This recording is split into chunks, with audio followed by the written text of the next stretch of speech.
नमस्कार। जय श्री राम। हर हर महादेव। मोदी सरकार का तीसरे संस्करण का सबसे बड़ा सफल अभी होने जा रहा है। और ये सफल अगर आप सोच रहे हैं कि बस सेंट्रल मिनिस्ट्री में ही रुक जाएगा तो आप गलत सोच रहे हैं, क्योंकि ये जो रिसफल होगा ये सेंट्रल मिनिस्ट्री में तो होने वाला ही है। बहुत सारे राज्यों का जो मुख्यमंत्री है वहाँ पर ही चेंजेस आने वाला है, जहाँ पर राज्यपाल है वहाँ पर भी चेंजेस आने वाला है। और सबसे बड़ी बात है संगठन जो है, संगठन में भी बहुत बड़ा चेंजेस आने वाला है। एक्चुअली देखा जाए तो इस बार जो रिसफल होगा वो 2029 का जो लोकसभा चुनाव है वहाँ तक जितने भी विधानसभा और लोकसभा चुनाव है सबको देखते हुए, उसको मद्देनजर रखते हुए ये चेंजेस होने वाला है। और इतने बड़े बड़े नाम को लेकर चर्चा हो रहा है कि शायद बहुत बड़ा सरप्राइज पूरा भारत के लिए अभी वेट कर रहा है। पहले ही बात करते हैं मोदी मिनिस्ट्री का। उस मिनिस्ट्री में सबसे बड़ा जो चेंज लेके डिस्कशन हो रहा है वो है वित्त मंत्री निर्मला सीतारमण जी को हटा के वहां पर शक्तिकांत दास जी को वहां पर लेने का एक बात चल रहा है। अब देखिए यहाँ पर अगर परफॉर्मेंस वाइज देखिए तो पहले जो 10 साल था वहां पर निर्मला सीतारमण जी को लेकर थोड़ा बहुत खुसुर फुसुर होते थे, लेकिन लास्ट 2 साल जो काम किया निर्मला सीतारमण जी, स्पेशली जो मध्यवित्त है उनके लिए जितना सोच किया, जीएसटी का जैसे रिफॉर्म हुआ उस हिसाब से देखा जाए तो निर्मला सीतारमण जी का परफॉर्मेंस बहुत ही हाई लेवल में है। और फिर भी वहां पर क्यों चेंजेस के बात हो रहा है? चेंजेस के बात इसलिए हो रहा है क्योंकि अभी अगर आप पूरा विश्व को देखो तो वहाँ पर बहुत सारी चीज़ हो रहा है, बहुत सारी जगह में जंग छिड़ी है। और इसलिए इसके आगे फ्यूचर में जो इकोनॉमी होगा, जो इकोनॉमिकल पॉलिसी होगा वो बहुत ही टफ फाइट होने वाला है। स्पेशली भारत जब विश्वगुरु होने का सपना देख रहा है, जब 5 ट्रिलियन इकोनॉमी का सपने देख रहा है, तो उसके मतलब अगले दिन बहुत कुछ सुधार ये अर्थनैतिक क्षेत्र में लाना पड़ेगा। और उसके लिए नरेंद्र मोदी जी के बहुत ही करीबी माना जाता शक्तिकांत दास जी के ऊपर ये रिस्पॉन्सिबिलिटी आ सकता है। निर्मला सीतारमण जी को शायद अब मिनिस्ट्री से छुट्टी करके कोई संगठन के लिए बड़ा दायित्व देना होगा। स्पेशली एक चीज़ आपको दिमाग में रखना होगा, ये जो मानसून सत्र आने वाला है वहाँ पर one nation one election bill, delimitation bill के साथ साथ ये जो महिलाओं के लिए संरक्षण वो भी ज़बरदस्त तरीके से आ जाएगा। तो इसके मतलब 2029 का जो चुनावी लड़ाई होगा वहाँ पर महिला फेस के बहुत वैल्यू रहेगा, अहम वैल्यू रहेगा। और वहाँ पर निर्मला सीतारमण जी का एक बहुत बड़ा रिस्पॉन्सिबिलिटी मिलने का चांसेस है, इसलिए ये चेंजेस होने का चांस है। जहां पर यहाँ पर एक पॉजिटिव नोट में कुछ चेंजेस का बात हो रहा है, वहाँ पर दूसरे एक क्षेत्र है जहां नरेंद्र मोदी गवर्नमेंट को डिस्टर्ब कर रहे हैं, वो है जो एजुकेशन मिनिस्ट्री है। धर्मेंद्र प्रधान जी बहुत अच्छे काम कर रहे थे, लेकिन पिछले कुछ सालों से नीट एग्जाम लेकर जो हल्ला मच रहा है, बार बार जो क्वेश्चन लीक हो रहा है वो लेके सवाल उठ रहा है। अब देखिए एक चीज़, यहाँ पर अगर गवर्नमेंट सच में इसमें कुछ इन्वॉल्व होता, यहाँ पर सच में कुछ घोटाला हुआ होता जिसमें गवर्नमेंट का इन्वॉल्वमेंट है, तो ये सारे एग्ज़ाम कभी उसको कैंसिल नहीं किया जाता। लेकिन यहाँ पर सारे टाइम जब वो सवाल उठा तो इमीडिएटली एग्ज़ाम को कैंसिल किया गया। उसके मतलब ये गवर्नमेंट का इन्वॉल्वमेंट नहीं है, लेकिन लीकेज तो कहीं ना कहीं पे है। लेकिन एक सवाल यहाँ पर उठ रहा है कि नरेंद्र मोदी गवर्नमेंट का एक ही बात था, ना खाऊंगा ना खाने दूंगा। वहाँ पर सच में अब तक जो अपोजिशन है वो सवाल उठाने के लिए कुछ उसको मौका नहीं मिलेगा। तो छोटा से छोटा भी जो उनको चांस मिलेगा वो तो छोड़ने वाला नहीं, उन लोगों को भी तो पॉलिटिक्स करना है। इसलिए अगर एजुकेशन डिपार्टमेंट में बार बार सवाल उठ रहा है तो वहां पर डेफिनेटली कुछ तो चेंजेस का जरूरत है। तो धर्मेंद्र प्रधान जी को शायद यहां से हटाया जाएगा, ये एक स्पेकुलेशन चालू हो गया। तीसरे नाम जो है वही ना खाऊंगा ना खाने दूंगा, उस नाम के ऊपर, उस स्लोगन के ऊपर सबसे बड़ा धब्बा हो गया अभी। भगीरथ चौधरी जी सेंट्रल मिनिस्टर है, लेकिन अभी उनके नाम में कुछ स्कैम को लेकर कुछ संवाद पत्र जो है, जो न्यूज़पेपर है वो उछल रहा है और वहां पर कुछ भी जवाब अभी तक मोदी सरकार के तरफ से नहीं आया है। इसके मतलब अभी तक नरेंद्र मोदी गवर्नमेंट के ऊपर दुर्नीति, करप्शन के कोई भी चार्जेस नहीं था, लेकिन यहां पर सवाल उठना चालू हो गया। अब अगले जो लड़ाई होगा वो लड़ाई और भी टफ होने वाला है। तो इस हिसाब से अभी क्या भगीरथ चौधरी को मिनिस्ट्री में रखा जाएगा या उनका रिप्लेसमेंट ढूंढा जाएगा, ये लेके भी सवाल उठ गया है। लेकिन सबसे बड़ा सवाल उठ रहा है जोगी जी को लेकर। कुछ कुछ क्षेत्रों से ये बात आ रहा है कि शायद जोगी जी का टाइम आ गया है अभी सेंट्रल मिनिस्ट्री में आने के लिए, क्योंकि अगर फ्यूचर में देखें 2029 में शायद नरेंद्र मोदी जी फेस बनेंगे भाजपा का, फिर से लड़ेंगे। लेकिन उसके बाद का जो चुनाव है 2034, उसके लिए तो फेस चाहिए। कौन होगा वो फेस? कोई लोग बोलता है कि अमित शाह जी वहां पर हो सकता है, किस लोगों का मानना है कि वहां पर जोगी जी को आना चाहिए। अभी इस सिचुएशन में ये जोगी जी का इंक्लूजन अगर सेंट्रल मिनिस्ट्री में होता है तो डेफिनेटली जो एग्रेसिवनेस ये मिनिस्ट्री को चाहिए उसमें बहुत तेज गति आ जाएगा। लेकिन एक सवाल वहां पर और भी उठ रहा है कि अभी जो 2024 का चुनाव गया वहां पर उत्तर प्रदेश में इतना अच्छा प्रदर्शन भाजपा का नहीं रहा है। उस हिसाब से अगर जोगी जी को वहां से चीफ मिनिस्टर से उठा के यहाँ पर सेंट्रल मिनिस्ट्री में लिया जाएगा तो जो ऑपोजिशन है उसके सामने क्या मौका नहीं आ जाएगा कि ये इलेक्शन शायद भाजपा हारने वाला है, इसलिए जोगी जी को वहां के उठा के लेके आया है। दूसरे एक पॉइंट भी यहाँ पर है कि उत्तर प्रदेश के अगर इक्वेशन अब देख लो, हर 5 साल से यहाँ पर हम गवर्नमेंट चेंज होते हुए दिखा है। अब जोगी जी के नेतृत्व में वहां पर 2 बार तो हो गया, अभी ये थर्ड टाइम है। अब थर्ड टाइम होना और भी मुश्किल लगेगा और यहाँ पर जो अपोजिशन है वो एकदम साम दाम दंड भेद सब कुछ लगा देंगे। अब जोगी जी है मोदी जी के बाद सबसे बड़ा हिंदुत्व का पोस्टर बॉय। उस हिसाब से अगर जोगी जी बाई चांस हार जाते हैं, यहाँ पर गवर्नमेंट नहीं फॉर्म होता है, तो वो जो हिंदुत्व के राजनीति है वहां पर बड़ा ठेस पहुंच सकता है। तो इतना बड़ा रिस्क लेने से अच्छा है उनको अभी सेंट्रल गवर्नमेंट में लेके आ जाएंगे और सेंट्रल से कुछ अच्छे मिनिस्टर जो है उसको उत्तर प्रदेश में लेके आना है जो एक्चुअली पूरा इलेक्शन तक देखेंगे। ये लेके भी बहुत चर्चा हो रहा है, तो ये वाला मूव कैसे रहेगा ये भी देखने का लायक रहेगा। जब ये सारे बड़े बड़े नाम आ रहा है तो बंगाल का नाम भी इस रीसफल में बहुत आगे चल रहा है और वहां पर जिस नाम से सबसे ज्यादा चल रहा है वो है लिएंडर पेस। क्यों लिएंडर पेस को लेकर इतना चर्चा हो रहा है? ये लिएंडर पेस तो बहुत एक अच्छे टेनिस प्लेयर है, भारत को बार बार इसने ऑनर लेके आके लाके दिया है, ओलंपिक में मेडल भी जीते हैं। लेकिन ये लिएंडर पेस जब तृणमूल कांग्रेस ने गोवा में अपना चैप्टर खुला था तब जाके तृणमूल कांग्रेस में ज्वाइन किया था। ये 2026 के चुनाव के पहले लिएंडर पेस आ गए थे भाजपा में और बहुत सारे लोग बोल रहे थे, चर्चा कर रहे थे कि शायद उसको कैंडिडेट भी बनाया जाएगा, लेकिन उसको कैंडिडेट नहीं बनाया गया और इसलिए अभी चर्चा हो रहा है क्या लिएंडर पेस को सेंट्रल में मिनिस्ट्री दिया जाएगा, क्योंकि वेस्ट बंगाल में 4 राज्यसभा का सीट अभी खाली हो गया है। वहां पर तो बाई इलेक्शन होने वाला है जिसमें 3 अभी भाजपा जीतने वाला है, तो आराम से लिएंडर पेस को तो राज्यसभा में हम भेज सकते हैं। लेकिन क्यों लिएंडर पेस को लेना बंगाल पॉलिटिक्स के लिए इतना अहम होगा? देखिए यहां पर भाजपा ने जो एक स्ट्रेटेजी लिया था, जो अच्छे काम किया, कोई भी माइनॉरिटी फेस को यहां पर कैंडिडेट नहीं किया गया है और इसलिए जो माइनॉरिटी दफ्तर है उसको भी कोई माइनॉरिटी का हाथ में नहीं गया। पश्चिम बंगाल में पहले बार ऐसी चीज हुआ है। तो ये भाजपा एक्चुअली माइनॉरिटी के अगेंस्ट में है, ये वाला एक एजेंडा लेके ऑपोजिशन अभी मैदान में आ गया है।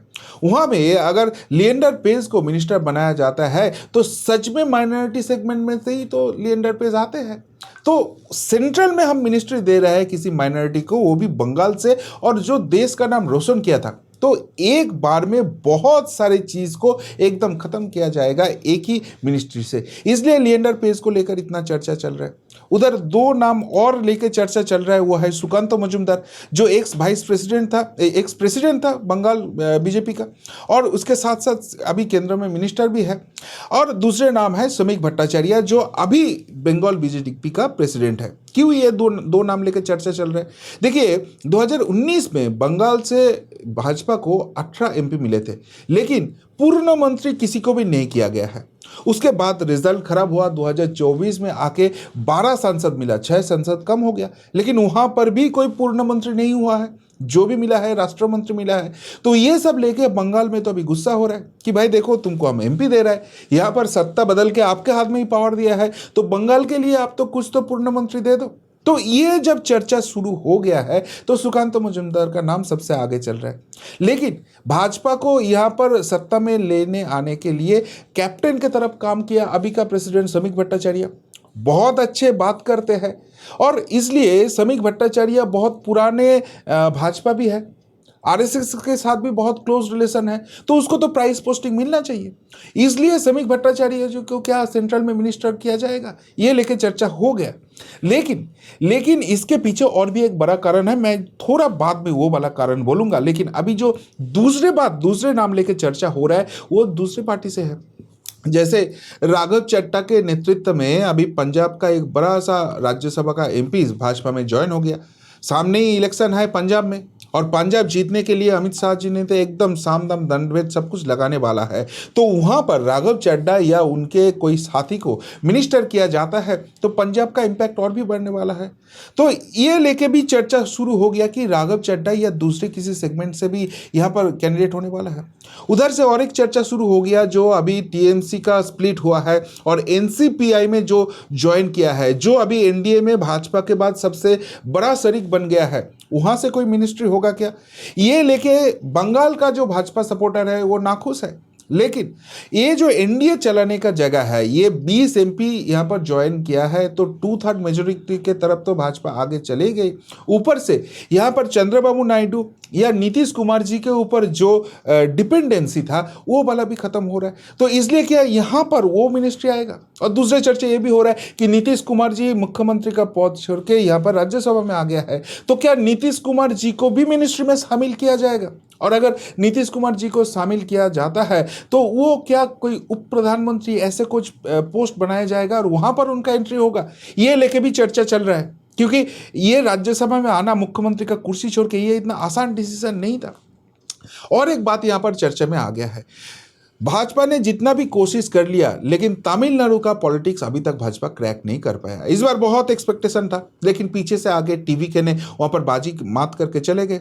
और एआईएडीएम के जयललिता जी का मृत्यु के बाद वहां पर उनके साथ चल के कुछ नहीं होने वाला है, ये भाजपा के सामने क्लियर हो गया। लेकिन प्रॉब्लम यह था, डीएमके भाजपा के ऑपोजिशन में था, लेकिन अभी टीवीके को सपोर्ट करते हुए कांग्रेस ने यह हाथ छोड़ दिया और ये जो स्टालिन का पार्टी है वो भी अकेला हो रहा है। तो इसके बाद उसको सर्वाइवल के लिए सपोर्ट चाहिए सेंट्रल का, और जो 2/3 मेजोरिटी वाला पार्ट है उसमें डीएमके का बहुत अहम भूमिका होने वाला है। तो इस मौके में क्या बाहर से ही डीएमके सपोर्ट करेंगे, और नहीं तो ये भी हो सकता है कि भाई चलो तमिलनाडु से भी कुछ मिनिस्टर आने वाला है, मिलने वाला है, वहां पर भी तो राज करना है भाजपा को। तो ये सब लेके ये जो डीएमके वाला इक्वेशन है ये लेके भी बहुत चर्चा हो रहा है। लेकिन सबसे ज्यादा चर्चा हो रहा है मुख्यमंत्री पद को लेकर। हालांकि अभी भी 2.5 साल बचा है, लेकिन राजस्थान और मध्य प्रदेश ये दो जो स्टेट है ये हेडेक बनते जा रहा है। स्पेशली मध्य प्रदेश, वही ना खाऊंगा ना खाने दूंगा, लेकिन भाजपा के शायद एकलौता सीएम है जिनके नाम में करप्शन के बात उठ रहा है, चर्चा हो रहा है। और 2.5 साल है, मध्य प्रदेश ऐसे ही वोलेटाइल हो गया। वहां पर जिसके भरोसे में इतने दिन चल रहे थे वही शिवराज सिंह चौहान अभी सेंट्रल में मिनिस्टर बन गया है, और मोहन यादव को यहां पर रिस्पॉन्सिबिलिटी देने के बाद भाजपा के सपोर्टर क्या बहुत खुश है।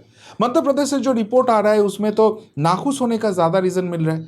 तो इस सिचुएशन में क्या मोहन यादव को चेंज किया जाएगा, नए फेस लाया जाएगा? क्योंकि हमने बहुत सारे टाइम देखा है कि भाजपा ने इलेक्शन के 2-2.5 साल पहले मुख्यमंत्री चेंज कर देते हैं, जहां पर भी थोड़ा भी गड़बड़ लगता है कोई रिस्क लेने का जगह नहीं है, और वो चेंज करने के बाद वो मूव अच्छे हो जाता है और भाजपा के फेवर में रिजल्ट आ जाता है। तो वो वाला क्या मध्य प्रदेश में चलेगा?